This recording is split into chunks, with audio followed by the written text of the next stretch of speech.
Manual wheelchair, front connect scooter, produk terbaru dari Fresco.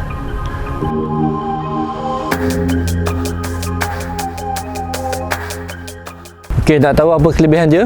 Okey, anda boleh gunakan wheelchair manual anda menjadi sebuah skuter dengan menggunakan front connect scooter ni.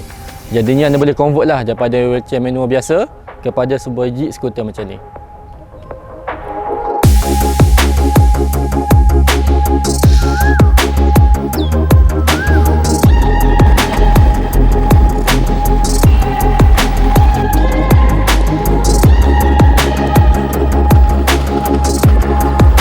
Okey, macam biasa, sekarang saya tunjukkan macam mana dia punya function, dia punya spek. Jom kita tengok. Okey, kita ada dua jenis front connect scooter macam ni. Okey, yang pertama yang depan saya ni adalah untuk sport wheelchair, dia punya frame sport wheelchair.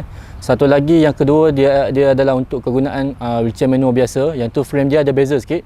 Okey, untuk front connect scooter untuk kegunaan manual wheelchair, frame dia adalah kedudukan macam ni. Okey.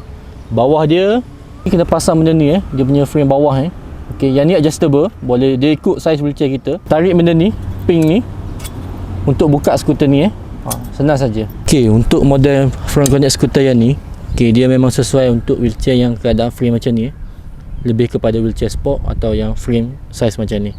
Okey, senang je cara pakai dia. Okey, buka je macam ni.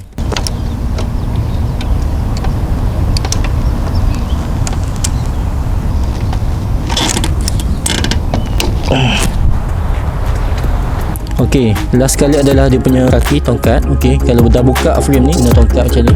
Okey, lepas tu baru boleh buka frame.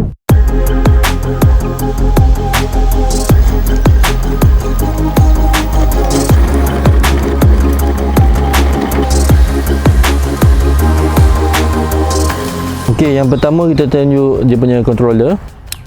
On macam biasa. Ini adalah screen dia adalah jenis digital. Ini adalah untuk reverse. Okey, ke depan dan reverse. Yang kedua adalah untuk throttle. Throttle macam biasa. Seterusnya kita tengok sebelah kiri pula. Okey, yang pertama sebelah kiri kita tengok ada lampu. Okey. Lepas tu ada horn. Bawah dia pula adalah speed. Nombor 1 biasa, 2 medium, 3 paling laju Bawah dia USB port. Ini paling penting lah kalau untuk charge telefon dalam keadaan emergency ke, boleh pakai butang ni. Okey, yang last sekali adalah brake Okey, brake dia tak berat, ringan je. Okey.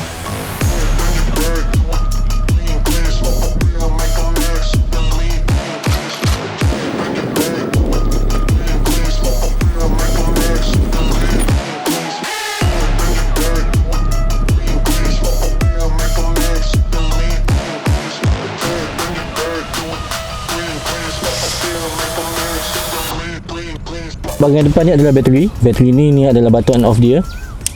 Ni adalah bateri lithium. Power bateri adalah 48V 15Ah. Anggaran dia dalam 15 hingga 20 km. Kunci untuk lock bateri Okey, ini adalah indikator bateri. Okey, part yang paling penting adalah motor. Motor dia terletak pada bahagian tayar bahagian rem ni. Okey, dia dalam ni Motor ni dia punya kuasa adalah 48V 500W Betul-betul tahan lasak. Okey, motor dia speed power.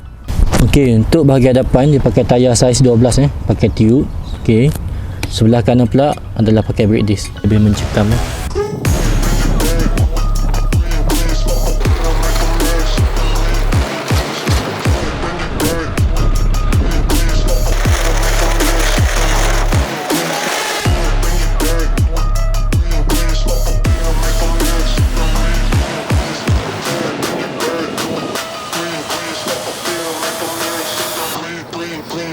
Okey, pada yang berminat dengan skuter front connect scooter ni, bolehlah kontak saya, Kamarul, atau nak datang test pun boleh datang walk in kedai kita.